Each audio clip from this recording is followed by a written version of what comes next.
What's up everybody, Matt Maran here for another car review. This is of course the 2020 Volvo V60 Cross Country. Huge thanks to Volvo for providing me with the new V60 Cross Country to review for you guys today. So this is one of the best looking wagons, that's the first thing I have to say.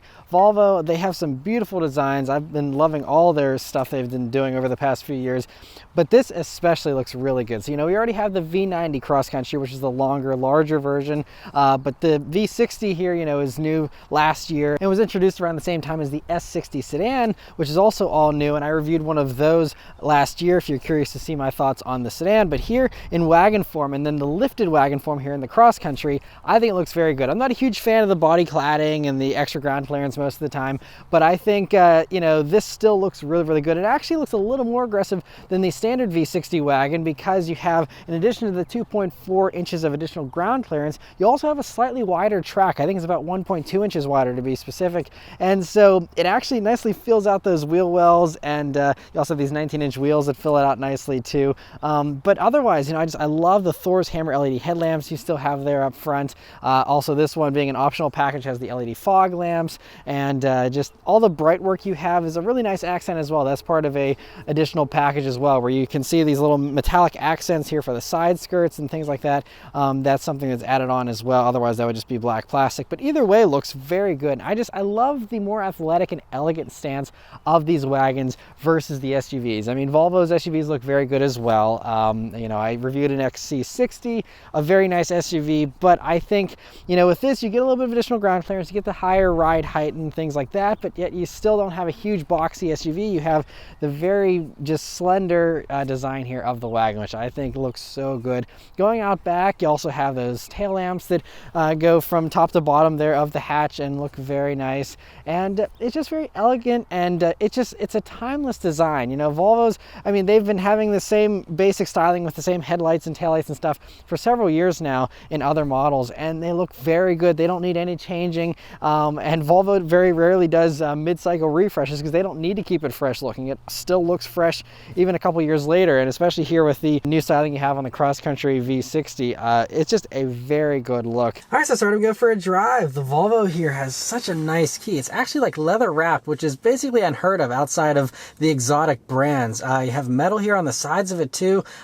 Easily one of the nicest keys under $100,000, and probably one of the nicest ones in general in any car. It's just so nice. You also have this nice leather keychain with a key ring you get on it, and so overall, a super nice key. It has a nice weight to it as well. But of course, all Volvos here are keyless access, keyless entry, and push button start. So you just leave the key in your pocket, twist the engine start knob here, and it starts right up. And if you're curious to hear my thoughts on the interior of this vehicle, I actually did a separate video with my wife going over the entire interior and doing a deep dive review on that. So if you're curious to see more of this interior, you can check out that video. But overall, it's a very nice interior, and is very fitting for this price range and this type of vehicle. And it's a very beautiful design as well. But anyway, let's hit the road. All right, so setting off here in the 2020 Volvo V60 Cross Country. So the first thing you notice about this, well, you definitely do have a nice high seating position. You have excellent visibility because of it. You have a pretty nice large windshield, good view out of the sides here, and view out of the back is also good, although the rear window isn't quite as big as what you'd get on an SUV, but still is a plentiful amount of vision out of the back there, so no issues there. It's also a bright and airy cabin with a light headliner, and this one has a panoramic sunroof. All that really combines to give this a nice airy feel. Also having the lighter interior color helps as well. Everything drives in a relaxed but predictable fashion, and so there isn't any disconnects or anything. It just feels very nice and smooth in the way that it does everything. And so throttle response is very immediate. You have a nice turbocharged 4-cylinder that gives you lots of low-end power, and it's nicely tied into the throttle response. So even in the comfort drive mode, you just tip into the gas and you get a nice response out of it, and a very predictable response, which is great. Brakes also feel good. You have a little bit of travel and then pretty immediate bite towards the top of the brake pedal there, and they feel very reassuring. Other things, you have a heads-up display here, which is a great thing to have, so it really helps you to keep your eyes on the road and still be able to see the speed and the speed limit, as well as your adaptive cruise and things like that. But also, at lower speeds here, it's a very refined ride as well. It's very smooth, very quiet, very well insulated as well. And so that combined with this fantastic Bowers & Wilkins stereo, it really gives you a very isolated feel. But I'm going to go ahead and put it into the dynamic drive mode here, and let's turn down onto this back road here and see about the performance. And here we go. Very responsive. And it pulls well. It's a good amount of power here. It's a 2-liter 4-cylinder turbocharged engine. It does 250 horsepower, 258 pound-feet of torque. This is the T5 engine from Volvo, and so yeah, a plentiful amount of power. Now, supposedly 0 to 60 times are only 8 seconds. That's the time I saw online. That sounds way too slow to me. Honestly, I would at least call it a 7-second 0 to 60, just by the way it feels at least. And so I haven't had any issues accelerating or having any lack of power. Passing power on the highway has been plentiful, and I honestly haven't even been driving in the dynamic mode. I've just been in comfort mode, and it still is very eager to give you downshifts with this 8-speed automatic transmission, and always feels very eager, and you just have so much meaty torque there in those lower RPMs, so that you never are wanting for power. So don't let that 8-second 0 to 60 time scare you away if you're an enthusiast or someone who likes power. I haven't had any shortage of grunt here in my week of driving this vehicle. Yeah, and these brakes feel really nice and grabby. But we'll do another little acceleration here. And even with the wheels turned, obviously, we're not talking about any tire shredding amounts of power, but the all-wheel drive system here on the Volvo does a very good job of keeping everything very sure-footed. And there were a few days where it was a little bit slick on the roads, a little bit wet, and had no problems whatsoever there with having any kind of grip.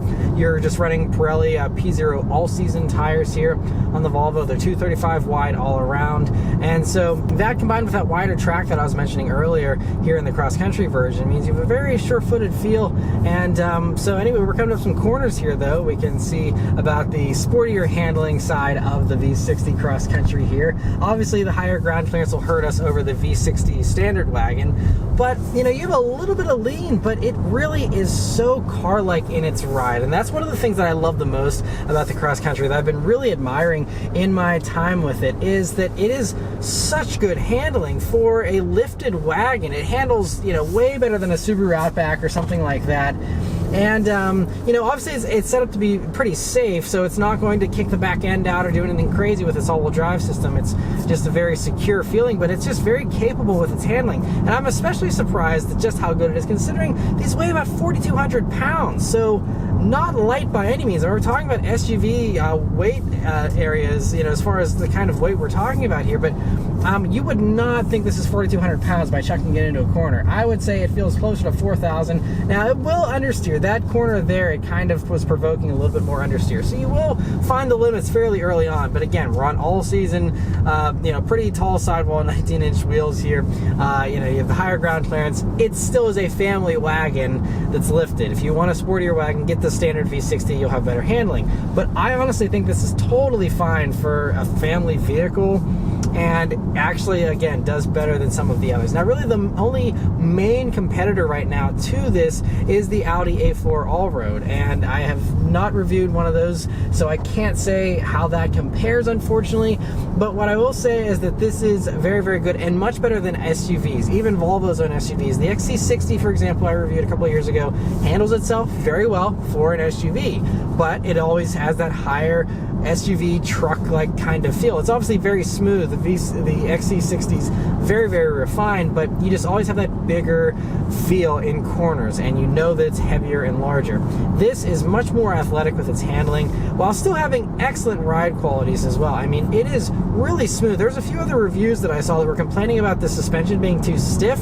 It's just stiff enough that you have good handling, but I have not been feeling beaten up at all by this suspension in my week of driving. It is remarkably smooth, and when I was cruising on the highway for about an hour or so in this, I was really actually impressed at just how much it soaks up the imperfections in the road and really glides along too. It was very, very luxurious and did not feel too stiff at all, in my opinion. If you even wanted a better ride quality and a little bit less handling sharpness, you could go for the 18-inch wheels.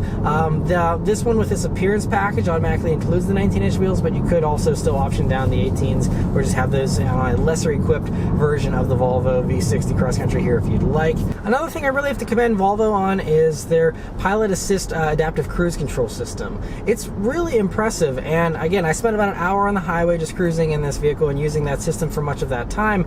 And not only is it just a good adaptive cruise system, it's a little bit on the safer side. Like having one car length, like the closest following distance for the adaptive cruise, still is more like 1.5 car lengths, so it definitely wants to err on the side of caution as far as the following distances go. But it is very committed with the Pilot Assist feature. You know, it does the steering assist. You still have to keep your hands on the wheel, but it'll do the steering for you. And with that, I was even going around some pretty tight S-bends on the highway at, you know, full on, you know, highway speeds, and it actually held the lane still. Even on those really tight corners where it had to do some pretty active steering, it still was able to stay in the lane. And that's something I can't say for all systems. Like, for example, I did a similar type of test in a Hyundai Sonata with their brand new adaptive cruise control system with its steering assist, and that it just would not hold the lane. It actually just went outside of the lane, and obviously I had my hands on the wheel, so I corrected once I knew it wasn't going to make the turn, but it was kind of scary that it wouldn't make the turn. This doesn't have any of those issues. It makes sure it stays in the lane no matter how tight it is and stuff. So it seems like it has higher limits than some of the competing systems that like to claim that they'll do the steering assist, but then whenever it actually needs to do some real steering, it won't do it. So this is very well set up. I also love the way Volvo does all their safety systems. Blind spot monitoring, you know, you can have other assists going on as far as lane departure assist and things like that, but it doesn't default to that. And that's one thing I hated about Subaru and their eyesight system, is it constantly wants to give you steering assist on every single drive, on every single road. And on back roads around here where there's lots of windy roads and stuff, for that system, it just felt like I was in a driver's ed car that was constantly helping me steer and constantly nudging at the wheel. Volvo still respects the driver and still lets me do the steering unless I specifically turn it on and tell it to help me steer. And I appreciate that there's that boundary there. And another thing to mention here, so I've been driving this vehicle now for 107 miles, and I did a little bit of idling to film some of the B-roll and stuff like that. But before I did the idling, my average MPG was 20 miles per gallon, which is okay. These are rated at 22 in the city, 31 on the highway, and 25 combined. And so, you know, considering I did spend about an hour on the highway, I was hoping to at least get the city number or close to the combined number, because I wasn't really driving this vehicle hard in that time. And I mean, obviously with 107 miles, I haven't even burned through half a tank of gas yet, so maybe that average would climb, you know, with the more miles that I put on it here. But, you know, it just doesn't seem to want to budge much beyond that 20 MPG unless I just sit on the highway. So, you know, I do wish it was a little bit better, but we are still towards the end of winter here, and so fuel economy sometimes isn't the greatest. But just know that, you know, if you are actually going to be daily driving one of these and doing a little bit more city than highway, you'll probably be getting about 20 MPG or so. So those MPG ratings seem a little optimistic, but that is often the case with turbocharged 4-cylinders. They test very well, but in the real world, you know, you get on that turbo, you start using that boost, and that gas, you know, fuel economy plummets pretty quickly. So just one little thing to note there. But one thing that is a pretty good value is the, you know, pricing here on the V60 Cross Country. So you know, these start around $46,000 including destination. This one, as tested, is just under $57,000, and this one has almost every option you can get for a cross country. That's a little bit different with their trim structure with the cross country. So unlike others where you have like Momentum, our design, and then the Inscription trims, this doesn't have that. There's only one trim right now for the cross country, and you can only get it with this T5 powertrain. Unlike other Volvos where you can go up to the T6, which has the turbo and supercharged engine, or the T8s, which are the plug-in hybrids. This, unfortunately, you only have that base engine option for right now. Maybe they'll add more later on, but I think right now they're just focusing on the, you know, most commonly picked engine, because they don't sell as many of these cross countries as they do, of course, with the XC60s and the other SUVs and stuff. So maybe if the take rate improves and more people start buying more of these wagons, then maybe they'll, you know, expand the engine lineup. But for right now, it's just you know, the T5 here. But I think, like I said, the power is plentiful, and you know, these come really nicely equipped because you don't have the different trim levels like you do with the other Volvos. It has most of the stuff you're going to want in the basic package. Now, there are a few nice things like the heads-up display and you know, the headlights that turn in corners with you and stuff. Those types of things are reserved for the advanced package. That package also has the pilot assist, adaptive cruise system, and things like that. So that whole package is like $2,500, and then there's a few other packages like the heated steering wheel and heated rear seats as a package that's $750. That one I would certainly pick. But honestly, I could do without the pilot assist because I like driving myself anyway, and the swiveling headlights are a nice touch, but not a necessity in my opinion either. And so honestly, if I were configuring one of these myself, I would just probably get the heated steering wheel and heated rear seats, which is $750, and then I would probably do the Bowers & Wilkins stereo, which is a $4,000 option. I think it is worth it. There is also a Harman Kardon stereo that I think is only about $1,800. If you love audio, this Bowers & Wilkins, I personally love it, but I'm not an audiophile. I can't dissect it the way other reviewers can. But one of the other reviewers, Savage Geese, who actually did instrumented testing on this stereo system, he says it's one of the best systems you can get under, you know, like $70,000 or $80,000. And I'm inclined to believe him. It sounds so good. I think the only other system that's really knocked my socks off as much as this one has been Cadillac's Bose Panerai system, which is 36 speakers in the CT6.